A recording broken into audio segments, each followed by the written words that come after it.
मंत्री सर, वतन अजीज के वजीर आजम, मैं बड़ी जिम्मेदारी के साथ कह रहा हूं कि मैं अपने बचपने में जब हिस्ट्री पढ़ता था तो मैंने एक स्टैचू की फोटो देखी थी, प्रीस्ट किंग ऑफ मोहनजोदारो। ऐसा लगता है कि वैसा ही लग रहा है कि प्रधानमंत्री नहीं है बल्कि पुजारी सम्राट बन चुके हैं वो। और मैं क्यों कह रहा हूं कि हमारे सदर जमहूरिया ने कहा था कि 22 जनवरी एक तारीखी दिन है, बिल्कुल तारीखी दिन है। 22 जनवरी की बुनियाद 6 दिसंबर 92 को रखी गई। 22 जनवरी की बुनियाद 86 में ताले खोलकर रखी गई। 22 जनवरी की बुनियाद जीबी पंत ने रखी थी, इसीलिए तारीखी दिन है। और तारीखी दिन इसलिए भी है कि सर इसी ऐवान में 16 दिसंबर 1992 को हमने एक रेजोल्यूशन पास किया था।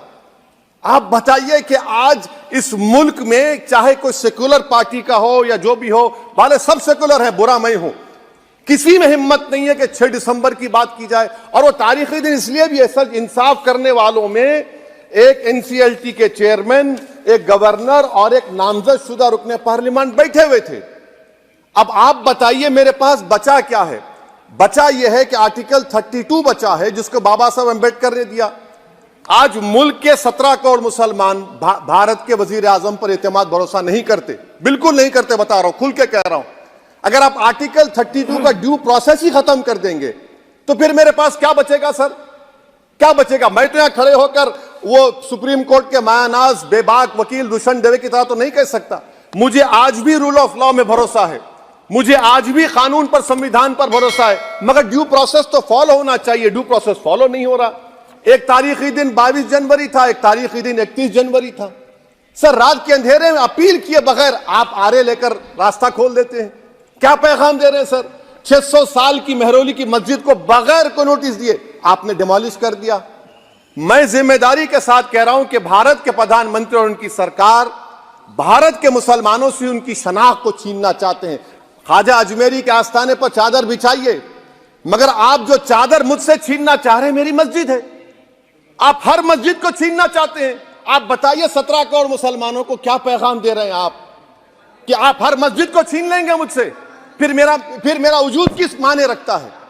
मेरा शनाख्त क्या माने रखता है? रूल ऑफ लॉ क्या माने? अच्छा, 1991 के प्लेसेस ऑफ वर्शिप एक्ट पर क्यों नहीं बोलते आप लोग? आप उस पर कायम है नहीं है।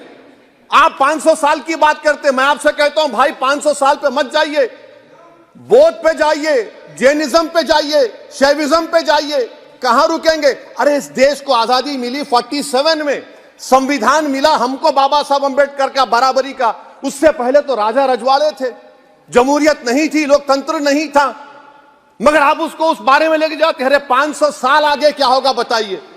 आप किसी एक सिविलाइजेशन, सर अंग्रेजी में किसी ने कहा था, civilization can not be rewritten by hatred, history can not be corrected by demolition. आप ये नहीं कर सकते।